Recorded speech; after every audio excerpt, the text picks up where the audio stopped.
Nombom suluk. Suluk sebagian daerah namanya tawajuh. Kibang suluknya jak sabah tempat yang keramat atau sabah kuburan atau sabah pesantren tamang yang kelambu putih.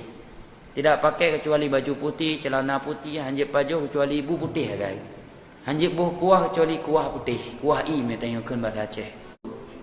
Dia bisa lulus di suluk ini, dia bisa naik dari tarikat syariah ke ma'rifah dan paling dari syariah ke hakikat dan paling tinggi nanti setelah hakikat ke ma'rifah. Nya katru ma'rifahnya kaji solat Mekah. Jadi Aceh mana mayang Mekah pun beda dengan Aceh. Aceh dengan Mekah. Ya, dia tidak lagi menjalankan perintah-perintah Allah. Ketika ditanya kenapa enggak salat jamaah, beliau udah ma'rifah.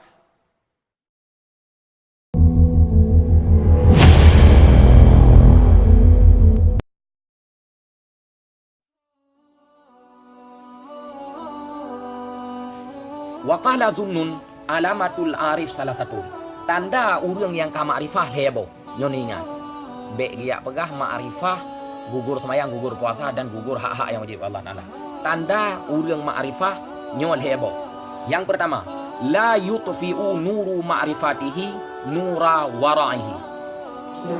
Yang kon cahaya ma'rifah agaknya dipadamkan cahaya war'a agaknya. Sama dengan setiap orang yang ma'rifah nyo pasti orangnya war'a. Ya, nyan menyo orang tersebut gepegah dara ke ma'rifah tetapi orangnya hana war'a nyo ke ma'rifah orangnya. Peci gepu ma'rifah dara.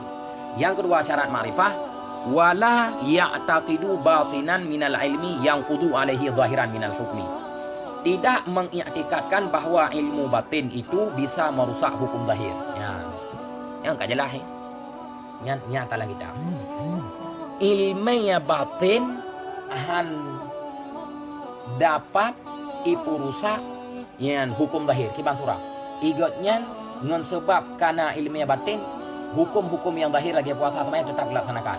Menyatakan dina urang dia pegah ada waktu ma'rifah tetapi gepegah gotnya nah hubungan khusus dengan Allah Ta'ala dan hana wajib semayang nyan ke ma'rifah uci nyan iblis. Jadi bunuturi ma'rifah bunturi iblis baru wujud pegah kamu icah mau agaknya.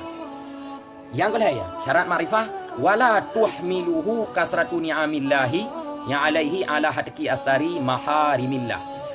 Ya syarat ma'rifah ya orang yang ke ma'rifah tersebut tidak mendorong untuk melanggar apa-apa yang diharamkan oleh Allah Ta'ala. Ya orang ma'rifah hana gelanggar pupua manteng yang kagak haram oleh Allah Ta'ala hana gelanggar.